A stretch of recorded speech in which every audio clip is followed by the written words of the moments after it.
got Musos beer. Hey, how's everyone tonight? Hey, oh, hey, plugs. Hey, oh, oh. Hey, oh, oh, ah, oh, oh, oh.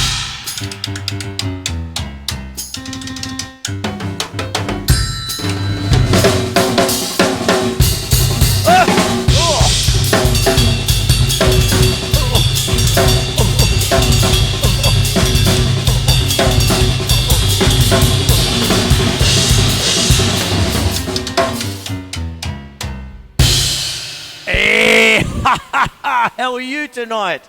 Hey, how's everybody? Camera 1, camera 2, camera 3, camera 4. Where's camera 4? Hello, camera 4. There you are. Now, jazz. Is not dead. Of course it smells funny. My name's Chris Quinlan. How are you? Let me just straighten that camera up a little bit. Hello, boys. How you going? My name's Chris Quinlan, Melbourne Musos. Facechook live on a big night of Melbourne Musos because I've changed my Facechook bar and grill from Saturdays to Fridays. Basically, tonight, 6 o'clock, Facechook live. 7 o'clock, someone special. 8 o'clock, someone special. 9 o'clock, someone extra special.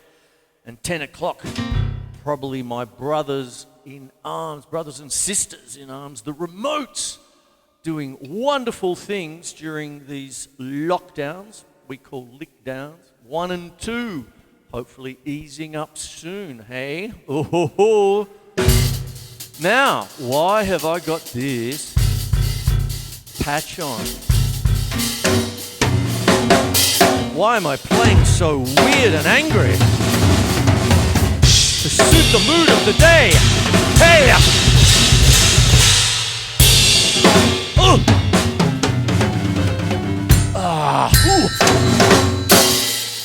I was cursed when I was young. I started to really like weird things. And I don't think anything could get much weirder than free jazz. And I don't mean playing jazz for free. I mean the avant-garde, okay? And over the last month, I did the first one for the proverbial shits and giggles, right? And I don't know, people seem to like them, so I'm doing another one tonight with a beautiful special guest in Magda Williams as the femme fatale who came to the party late this afternoon, so a bit of cutting and editing, and so we've got some special treats for you. But what I'm doing tonight is going to go down the path of one of my favourite and bravest jazzmen, okay? And man, he wrote some angry stuff.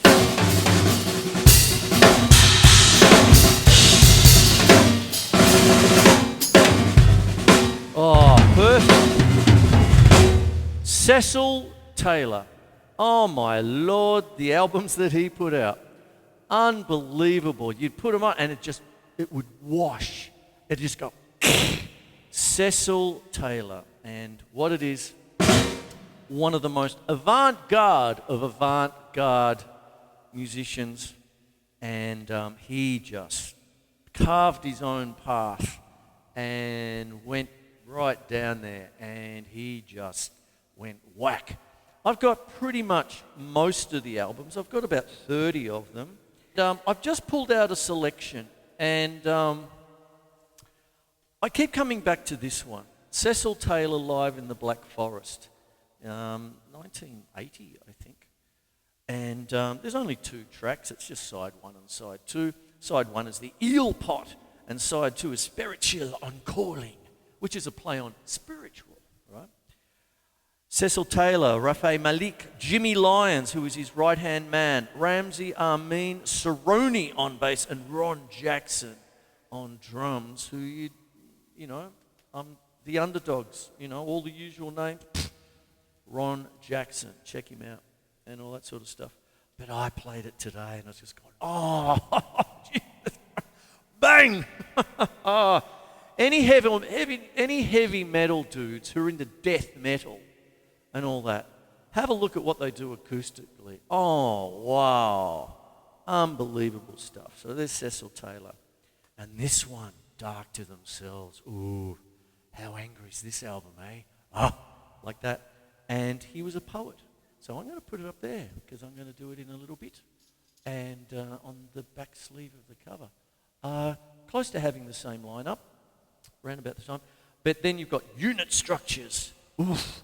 Cecil Taylor, solo piano, live at Montreux, 1974. And then this one, Indent by Cecil Taylor. Let me talk about this man. Okay. What it is like that. Okay. Now, Cecil Percival Taylor. Oh boy. March 25th, 1929. Okay, same year as Mum. April 5th, 2018. Okay, so it was just a couple of years ago.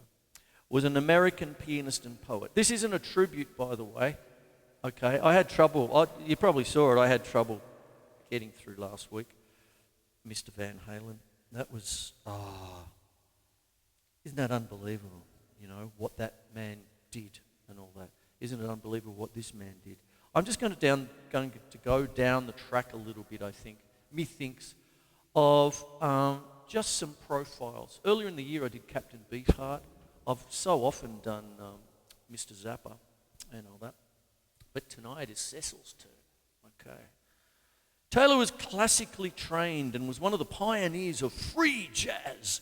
His music is characterized by an energetic, physical approach, result in complex improvisation, often involving tone clusters and intricate polyrhythm. His technique has been compared to percussion, referring to the number of keys on a standard piano. Val Wilmer, I don't know who he is, but I assume he's a reviewer, used the phrase 88 tuned drums to describe Taylor's style. He's been referred to as being like Art Tatum with contemporary classical leanings. Whoa. There you go.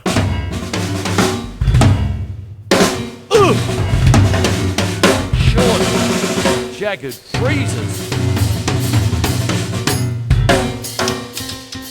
When I hit the rims of the drums, apart from the clicking, I can get the pure sound.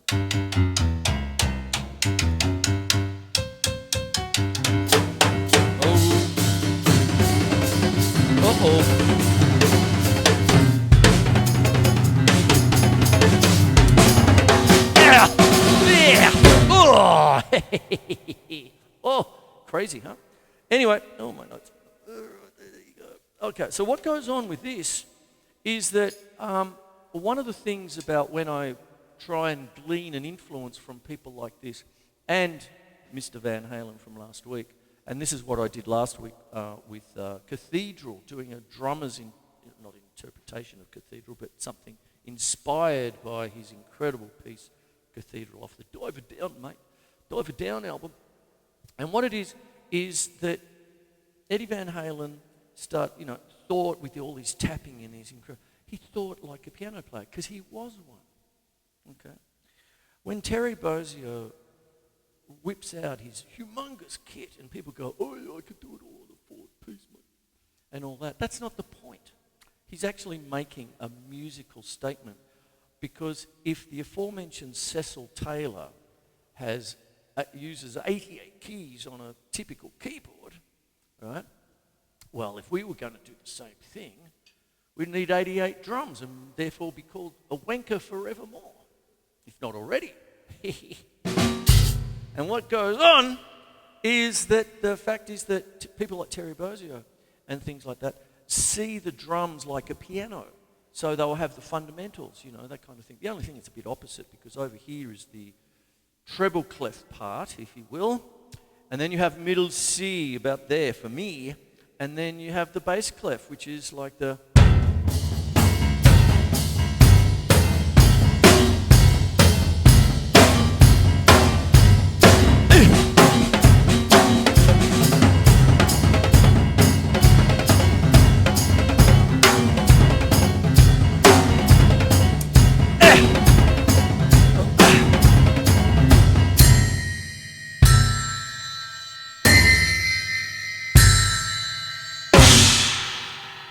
So what goes on with Cecil? Some people say Cecil. I've always said Cecil Taylor, but tell me if I'm wrong because I do love the man so. Taylor was raised in the Corona, Queens neighborhood of New York City. As an only child to a middle-class family, Taylor's mother encouraged him to play music at an early age. He began playing piano at age 6 and went on to study at the New York College of Music and New England Conservatory in Boston. At the New England Conservatory, Taylor majored in composition and arranging.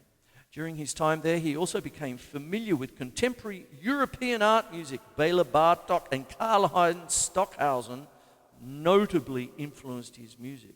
Now, as weird-ass as this show is tonight, Bela Bartok was one of the great composers. If you don't know him, please check him out. He comes under the banner of the heavy metal dudes. Get one of his symphonies and put it through a distortion unit, bang.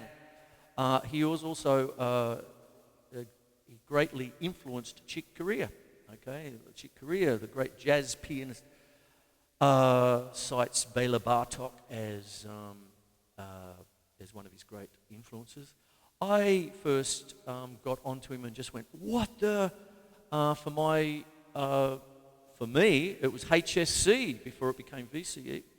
My year 12, music history and lit in the 70s, and I had to study his music for strings, percussion, and celeste. Please go and listen to it.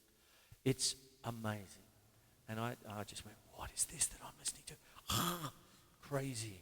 And that Stravinsky's Rite of Spring. And I have the scores for both my schoolboy scores over that behind there in the bookcase. And that was my year 12. That's what you used to learn and all that and everything that went with it and all that sort of business. Now, because it's Bela Bartok, I'm going to go back to my triggers for a bit. And what am I doing here? Now, Cecil Taylor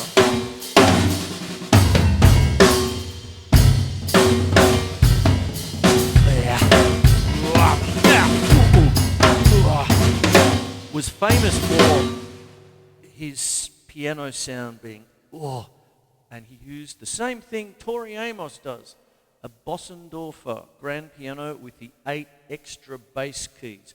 Bang, bang. And what it is, see, notice I'm actually trying to give you kinds of references, from one musician who is basically considered one of the gods of the avant-garde jazz movement throughout the 50s and 60s into the 70s. And I'm trying to give you the connections to people that we love in contemporary music. See, I mentioned Karlheinz Stockhausen before. He was just as influenced with Mr. Stockhausen as was the Beatles. And because of Mr. Stockhausen, that's why you have things like Sgt. Pepper's and all the what would considered to be the psychedelic stuff, Revolution number 9, number 9, number 9, number 9, yep, your pot and palm is ready, mate, yep, number 9, yep, it's mine, mate, yep. Did you add the peppercorn sauce, mate? Yeah, mate. So,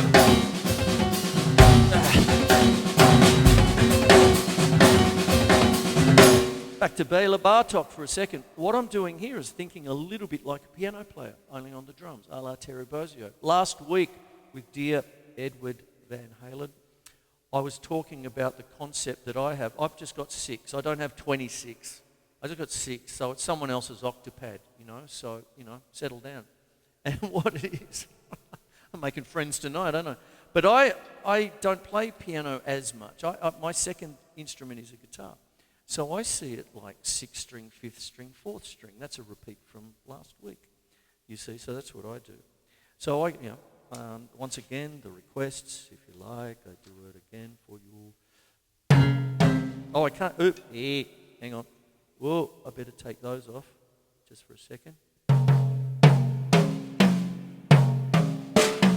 Oh, yeah, all right. We all came down to Melbourne.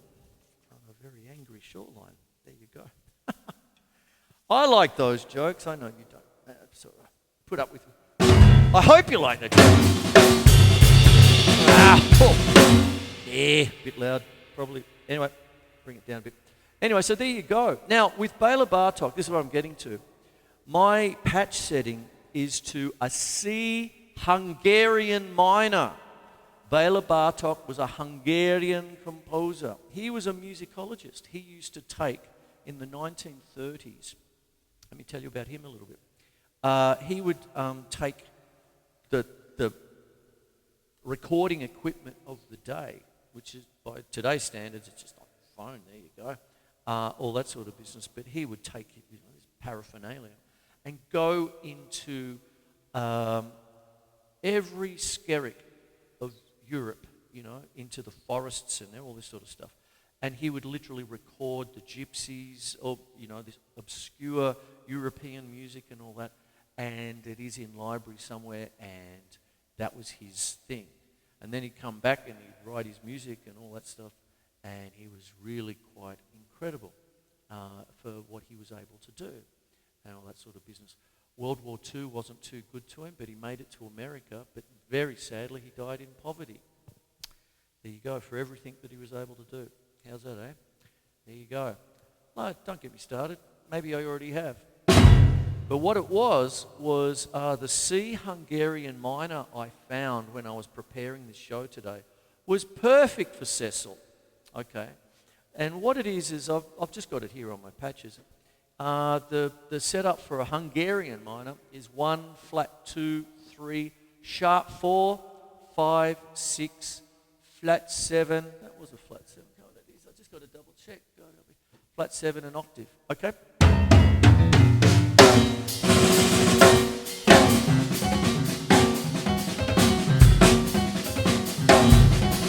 Cecil had this. He was like a drummer playing piano, right?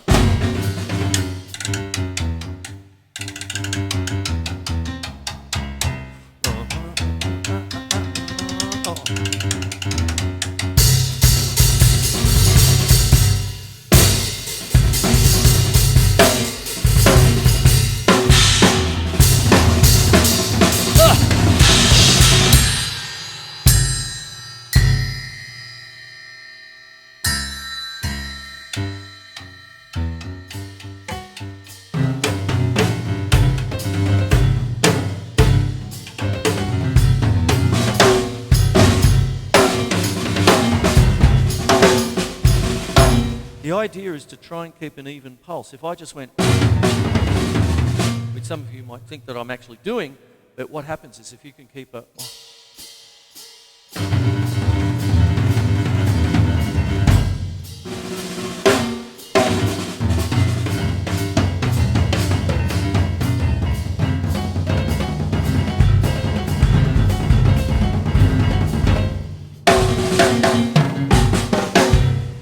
There you go. Now I'll go back to reading about the great man. There you go. Hey.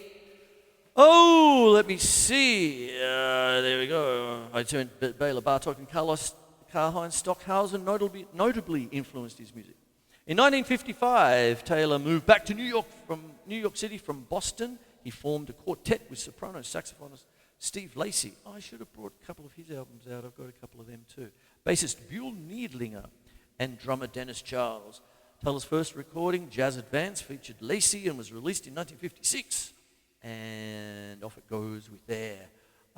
Penguin Guide to Jazz review. While there are still many nods to conventional post-bop form in this set, it already points to the freedoms, I tell you, freedoms in which the pianist would later immerse himself.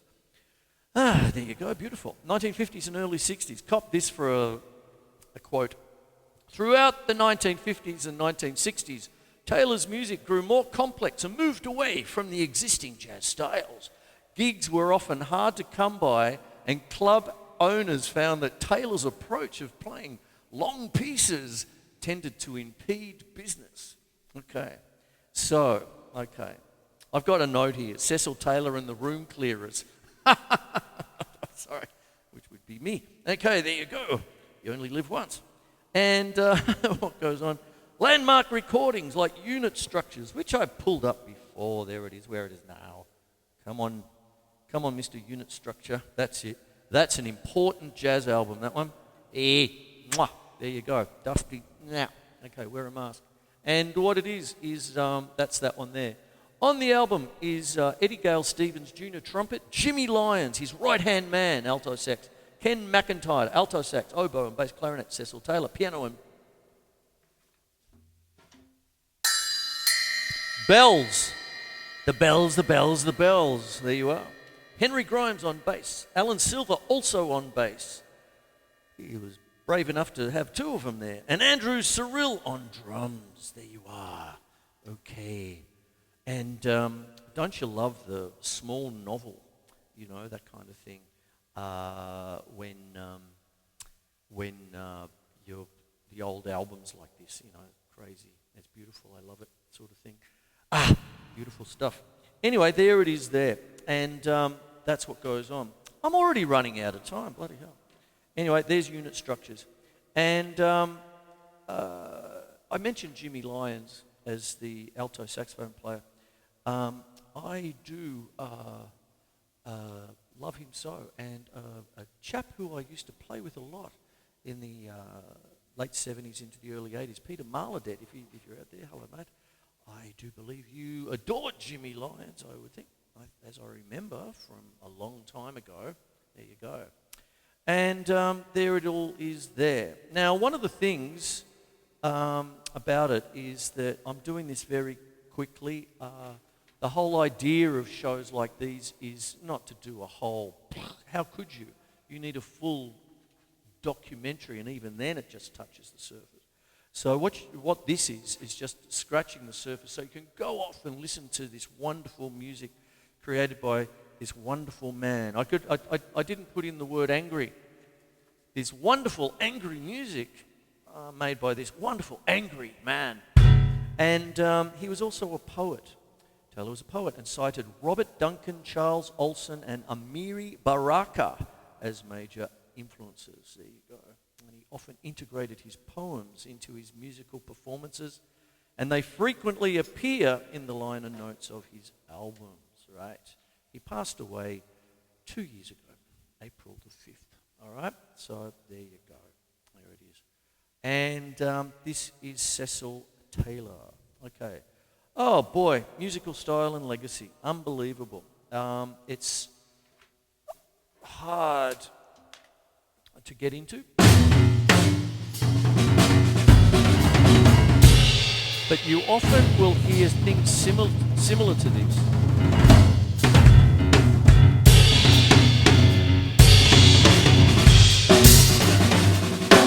In movie soundtracks.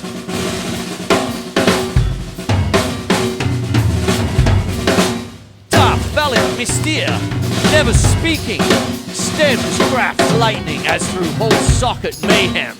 Turn lightning soft to you then in some sounding paraffin, as arms rage root seed in sun burning. Dark night vacant shadows keep the borrowed rent. Arm extend outwards, elbows angled, something down, time annealing.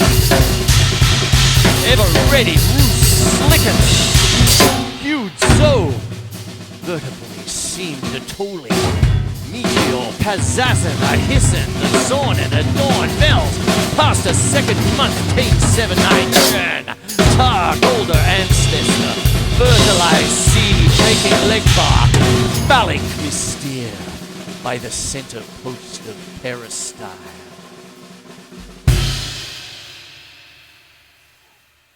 Ooh, there's a piece of work, wasn't it? Ooh, Cecil Taylor. Yeah. Dark to Themselves. That's one angry album, mate. Ooh. Okay. You know, you're going to listen to that, you know, while you're typing to someone. Make sure you type in capitals, mate. Okay. There you are. Now, what I said earlier is, you know, jazz. Oh, the jazz clubs. Like I said earlier, it amazed me. I did, for those of you who don't know, most of you know already, but I used to write for Mixdown magazine and Beat, okay? I did that for, not quite a decade. And I don't know how it ended up, but I can actually thank Mr. Stevie Smiles out in Queensland there, up there, my former editor, who just let me go. Have a crack, Chris. You've got the last page. Boom. And it ended up being this bebop detective, right? And some, sort of detective stories, jazz detective, all that sort of business. And it was all done with love, tongue-in-cheek, not meaning to offend, but they are 20-year-old articles, so I'm not sure how they hold up today. And guest Magda Williams. I sometimes, is this still kosher? I can't see why not. Maybe take out the bit about dwarf throwing. I'm sorry, it's out now. Anyway, there you go. Or whatever. But anyway, I actually, Nick Cushion, you know about that. Your little byline. Now you've got me into trouble. It's all your fault. But what it is, I've got another jazz story for you. Okay, so, now, like I usually say, now I'm going to keep it short because I'm going to come back at 7 o'clock with a watch party. And then at 8 o'clock for something else, 9 o'clock. And what it is during this time of no gigs, and I think some people are starting to glean that it's going to be a long time. Yeah? I think you can glean it. You don't want to say it. I don't want to say it. I've sort of said it in some articles, but I sometimes read between the lines. And I'm going, well, if they're saying that about this, how's that going to affect us? That kind of thing. And so this, I don't know, I'm treating this as a new normal, right? So, and I mean, I've had the TV show for 25 years. This is the 25th year of Melbourne Musos on Australian community television. Now, that's not a plug for the show so much as it's a plug for Australian community television, okay?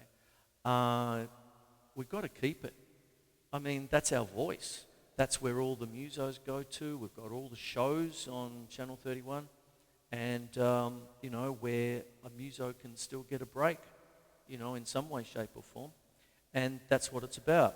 And in my thing, mine's more education these days. The first 8 years was I was going around interviewing everyone and nearly going bankrupt doing it. But what it is, rather than turning it into a diatribe, is that there's a kind of a thing where, well, come on, we've got to do something. So 6, 7, 8, 9, just like a gig, perhaps a little bit earlier, because normal gigs, 4-band night usually starts at 7, perhaps 7, 8, 9, 10, or 8, 9, 10, 11, depending on the gig. I used to do a gig in Brunswick, and as soon as we finished, if I was in the main act, and my poor other kit, the white kit, Delilah, just as I got her off stage, I'd say, do we have anything left on the band rider? Oh, sorry, mate, bar's closed. Everyone flogged my kit all night, and I'm the only one packing it up. Hey, there's some things you don't miss. Anyway, that was my whinge. Anyway, I'm going to turn that off now.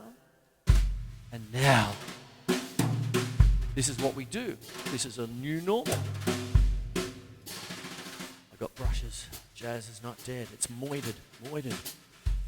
Bah, bah. Here we go. With a special, beautiful guest.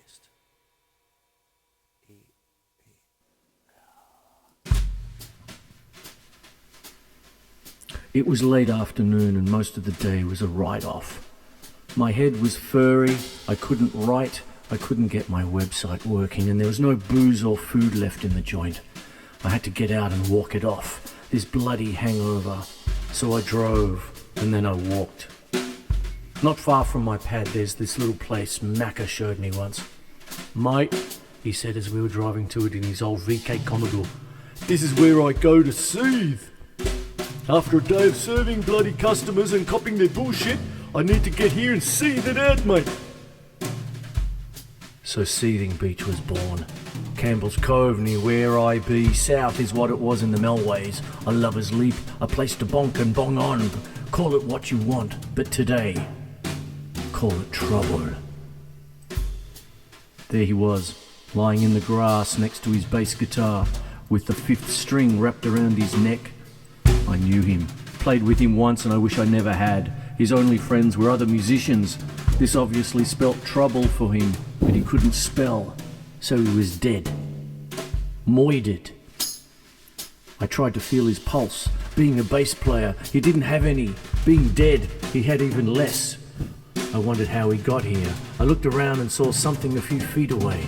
It was a screwed up piece of paper with a scroll on it. Looking closer, I noticed it was music, all written in bass clef. Maybe if he could read, he'd still be alive. I studied it. Underneath every note, in pencil, was written the note's name. Mostly the wrong name.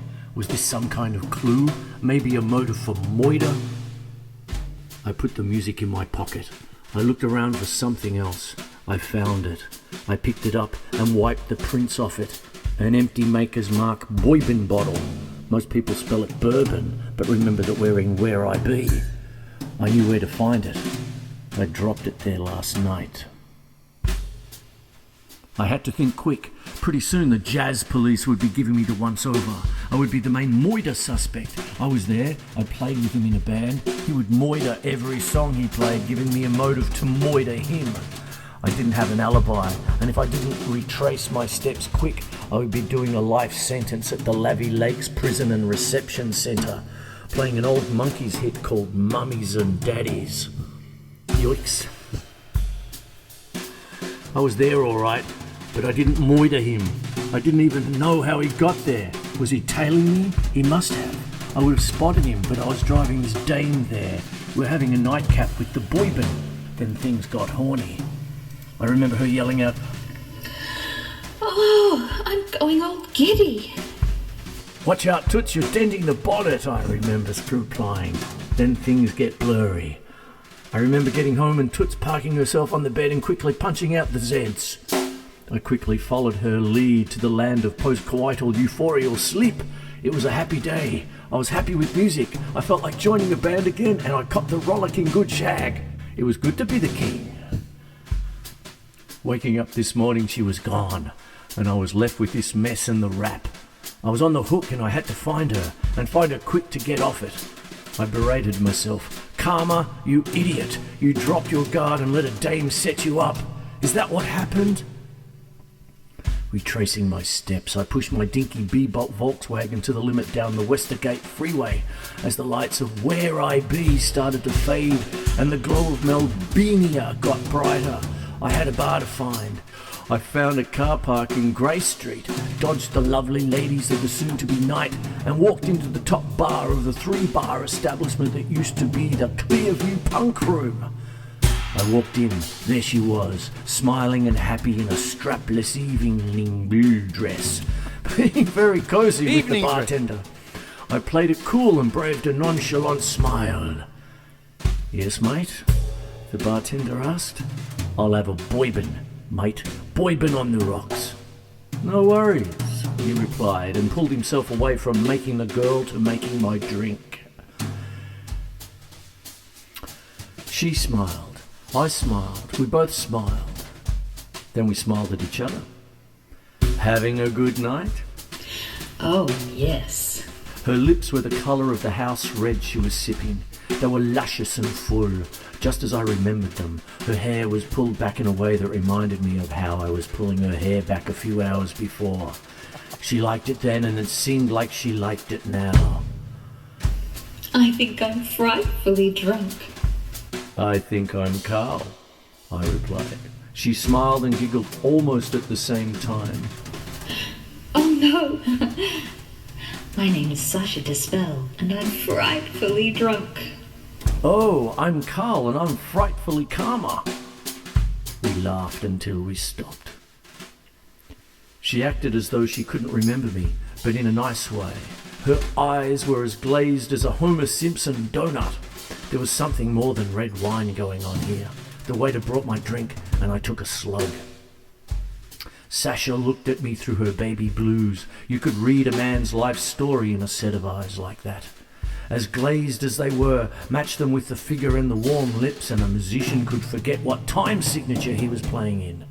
She was drop-dead gorgeous. She finished her drink, asked for another and said, Where do you lean politically, Carl? Well, I'm quietly left, I would say. Well, in that case, I would be loudly left. Those bastards got in again and we can't do anything about it. Her drink came and it disappeared down her throat almost as quick as a reception muso's free meal. I have to go. She looked up and around and scampered off down the steps and out of the bar. I put down my drink and followed. By the time I made it outside, I'd lost her in the Fitzroy Street crowd. I hadn't finished with the bar yet. There was something wild in Sasha's eyes that was more than the drink. I went back into the bar. My drink was where I'd left it. I took another slug and walked over to the barman. Hey there, that was a grand exit, wasn't it? Sure was, he replied. I suppose you remember us here last night, I asked. He was coy. Well, yes, vaguely. He started wiping down the bar with his cloth. I could tell he wanted to get away from this conversation, but I kept going. Do you know anything about this? Pulling out the manuscript paper with the dead bass player's writing. No, never seen it before. His face went about as red as a Rammstein roadie. I leaned over and grabbed him by his shirt. Now listen, mate, something stinks and I want to know who's making the smell. Okay, there was a guy talking to Sasha before you walked in last night. He was leaning on the bar. I knew he was a bass player because they're always leaning on something. He seemed mad about something. He showed Sasha that piece of paper. His mobile rang and when he walked off to take it privately, you walked in and Sasha took a shine to you. By the time the bass player came back, you two had just left and he rushed out. I thought to myself, the bass player, okay, now I'm getting it. Sasha used me to get away. He followed us. Why? It wasn't me he was after, it was Sasha Dispel, who got to him first and who was framing me up. I let the bartender go and went to walk out the bar, but my feet started to drag like two out-of-work violin players. My face was as hot as a keyboard player's borrowed cork. I needed to shave my tongue and my hands were shaking as fast as Edith Piaf's vibrato. You bastard, you spiked my goddamn drink. I could see a Cheshire cat smile on the bartender's puss. As the floor came up to meet my face, I heard a loud bang. I didn't know whether it was the floor hitting me or what seemed like something orange and flickering out of the corner of my eye. As the blackness welled around me, I saw the smile disappear from the bartender's face. It seemed like a long voyage on a choppy sea of black foam. No matter how hard I swam, I couldn't break the surface of this black sea. Then I felt a hand and a warm embrace. I could smell her perfume and that's what brought me back. It was Sasha Dispel, holding on to me, keeping me warm while I was going through the shakes. Her warm body pressed against me tight. I could feel every contour now as she moulded her body against mine. Come back, lover. Lover, come back. She was whispering into my ear. It was a song I used to play back in the good old jazz days when it only took 5 jazz musicians to make 20 jazz bands. As I opened my eyes, she was looking at me. She kissed me softly and said, I loved him. I killed him. The bartender. He was the lead guitarist. If I didn't love him, I could well love a drummer like you, but it's too late. He was going to kill you. He killed the bass player, who was going to kill me. That's a lot of killing. Why? Sasha Dispel cradled me to her tighter. Putting her lips to my ear, she whispered, Bass player had all the gigs tied up, except it was a fake. The chart I gave him showed him up. He couldn't read. The studio would have had to get somebody else, and that was his big worry. He would have had to rely on his Eggie trade, and then last night, he spiked my drinks. He wanted to moiter me. I found out he was a silent partner in the bar with the lead guitarist. I find out the bar is a front for the Eggie trade, and then you come out of nowhere and unknowingly saved me. The bartender saw a chance to have the Eggie trade all to himself by moitering me, and the bass player was letting you take the rap. He didn't count on you being the tough guy, and had to take you out as well. I couldn't let him do that. You were good to me. You saved me. Eckie trade. So that was it. The Creek did the Eckie trade.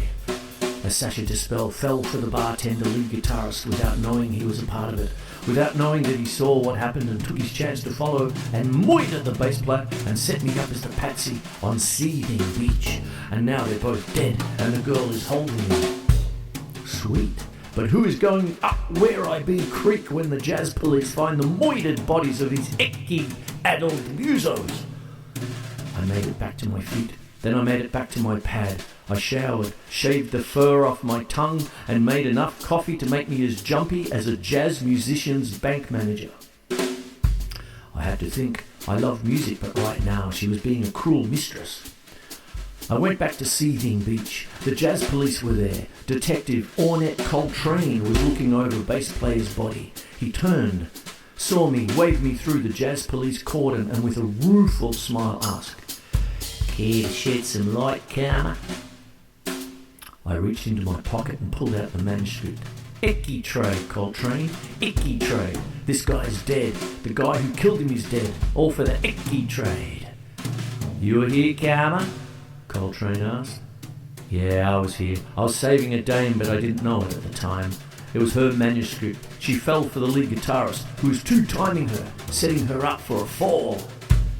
Coltrane lit a smoke and replied, "Yeah, we know. We got the call about the lead guitarist. We knew about the Eckie trade, but needed evidence. He turns up dead in the bar and the girl turns up and says she had to do it to save you. What do you say to that?" I looked at Coltrane and said, "That means we saved each other then. It seems she's done enough time playing with these bozos. She even fell for one of them because of the Eckies. If she can get off the Eckies, she'll be a good girl." Coltrane replied, "She might have to do a bit more time. She was involved and knew about the Eckies. She wanted out, and they were onto her.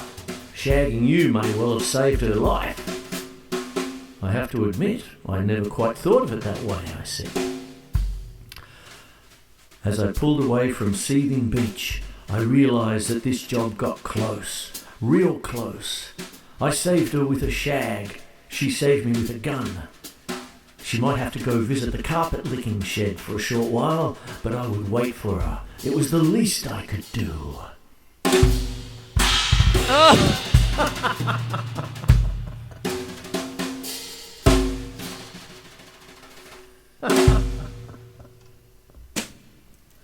Oh boy. You only live once. God help me. Oh boy, okay. That was on tape. Anyway, there you go. Tape. Anyway. I hope you enjoyed that sordid tale. Okay. It's a 20-year-old story, that one, for Mixdown Magazine, and I need to thank Stevie Smile.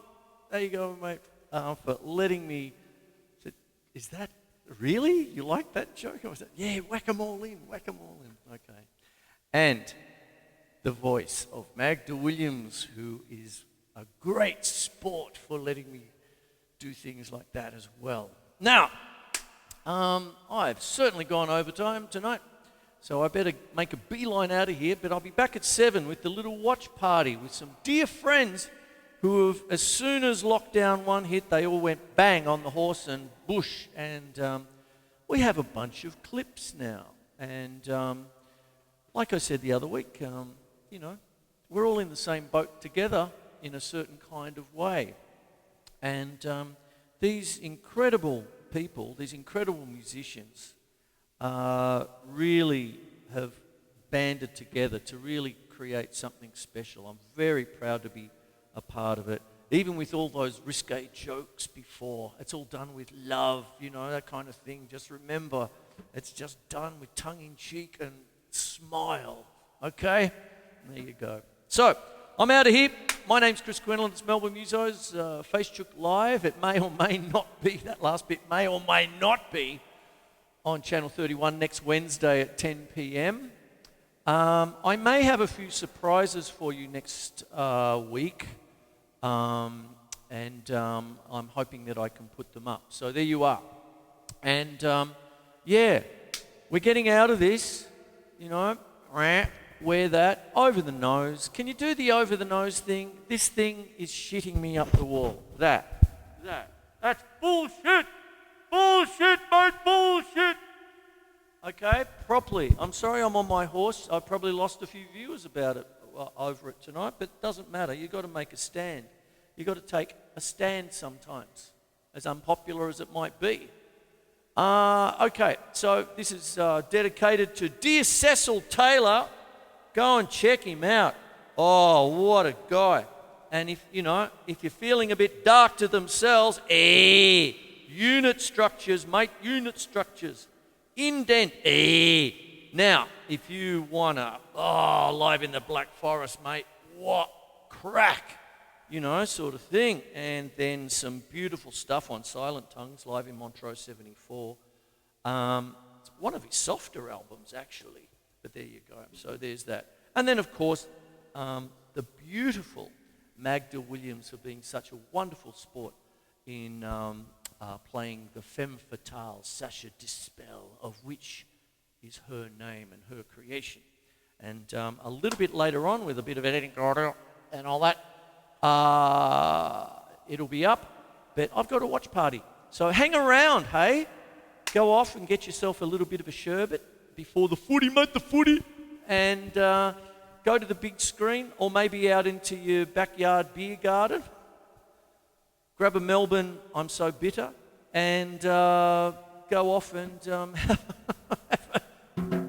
have a sherbet, and I'll have some beautiful music for you with some beautiful people in about, 10 minutes. Okay, all right. Take care, hey? All right. Don't take it too personally. That's all right. We're all in it together. Come on, we can have a bit of fun. All right, take care. Mwah. Take care.